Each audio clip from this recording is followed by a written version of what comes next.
Šis interaktyvus vaizdo įrašas supažindina su veiksmingomis praktikomis, padedančiamis įveikti lyčių stereotipus sveikatos srityje. Išmoksite atpažinti ir pritaikyti sėkmingus metodus, vesti refleksinės veiklas, kurti praktinius užsiėmimus, skatinančius sveikesnį elgesį, užmegzti bendradarbiavimą su bendruomenėmis ir vertinti jų poveikį jaunų vyrų sveikatai. Peržiūrėję šį vaizdo įrašą, atlikite trumpą testą ir patikrinkite savo žinias. Pirmas žingsnis siekiant įveikti lyčių stereotipus – mokytis iš to, kas jau veikia. Visoje Europoje daugelis programų sėkmingai įtraukia jaunus vyrus per atvirą dialogą, mentorystę ir kūrybinę veiklą.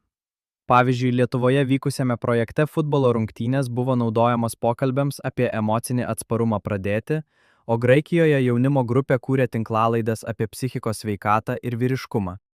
Būdami jaunimo darbuotojų, ieškokite gerųjų praktikų savo šalyje ir pritaikykite jas savo bendruomeniai. Nėra vieno modelio, kuris tiktų visiems. Svarbu sukurti erdves, kurios būtų natūralios, aktualios ir pagarbios jauniems vyrams nagrinėti šias temas.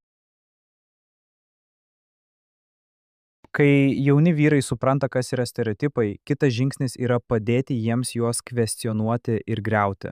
Naudokite interaktyvius metodus, pavyzdžiui, duokite dalyviams stereotipų kortelių rinkinį, vyrai neverkia, tikri vyrai niekada neserga arba vaikinai turi būti stiprus. Paprašykite jų suskirstyti jas į naudingas ir žalingas kategorijas ir aptarti jų poveikį psichikos ir fiziniai sveikatai. Kai jaunimas apmąsto, kaip tokios žinutės veikia jų savijautą, auga sąmoningumas. Skatinkite smalsumą, o ne vertinimą. Tikslas yra kritiškai mąstyti ir sukurti erdvę lankstesnėms, žmogiškesnėms idėjoms apie vyriškumą. Norint pereiti nuo sąmoningumo prie veiksmų, reikia praktinių pratimų, kurie ugdytų naujus įpročius ir požiūrį. Išbandykite vaidmenų žaidimus, kuriuose jauni vyrai praktikuojasi reikšti emocijas arba prašyti pagalbos. Naudokite atsipalaidavimo technikas, tokias kaip sąmoningas kvėpavimas ar kūno pažinimo žaidimai, kad sumažintumėte stresą ir atkurtumėte ryšį su savo kūnu. Bendramžių vedamos grupės gali būti ypač veiksmingos. Kai vienas vyras atvirai dalijasi, kiti jaučia leidimą daryti tą patį. Po kiekvieno užsiėmimo paskatinkite pildyti refleksijų dienoraščius arba trumpus užrašus. Tikslas yra ne pakeisti tapatybę, o ją išplėsti, parodyti, kad būti vyru gali apimti ir stiprybę, ir rūpestį, ir atvirumą vienu metu. Prasmingi pokyčiai stiprėja per partnerystės. Bendradarbiaukite su bendruomenių lyderiais, mokyklomis, sporto klubais ir vietos NVO, kad pasiektumėte daugiau jaunų vyrų ir užtikrintumėte tęstinumą. Pavyzdžiui, galite organizuoti bendrą kampaniją su vietos futbolo komanda apie psichikos sveikatą arba pakviesti sveikatos priežiūros specialistus vesti užsiėmimus apie vyrų sveikatą. Partnerystės taip pat didina patikimumą ir dalijimąsi atsakomybę.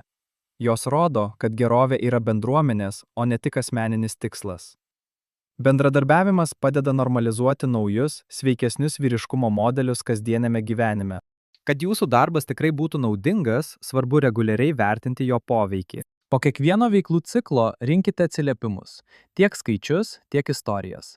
Paklauskite dalyvių, kas pasikeitė, ar jie jaučiasi patogiau reikšdami emocijas, ar jie yra aktyvesni savo sveikatos atžvilgiu. Stebėkite lankomumą, įsitraukimą ir nedidelius elgesio pokyčių požymius. Koreguokite savo metodus, jei kažkur dėmesys prarandamas. Nepamirškite švęsti pažangos. Net jei vienas jaunas vyras sako, pagaliau nuėjau pas gydytoją, reiškia, kad mokymai veikia. Vertinimas paverčia jūsų projektą gyvu mokymosi procesu, kuris nuolat gerina jaunų vyrų sveikatos ir gerovės rezultatus. Dabar kviečiame atlikti testą, kuriame galėsite pasitikrinti savo įgytas žinias, atsakydami į 4 klausimus.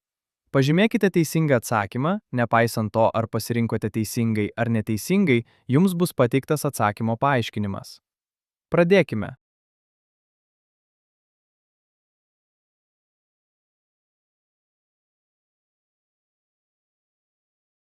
Tai viskas šiai sesijai. Ačiū už jūsų dalyvavimą. Tęskite mokymąsi e-studijoje, kad įgytumėte daugiau naujų įgūdžių, skirtų teikti skaitmeniškai transformuotą neformalų mokymą jauniems vyrams apie sveikatą ir gerovę.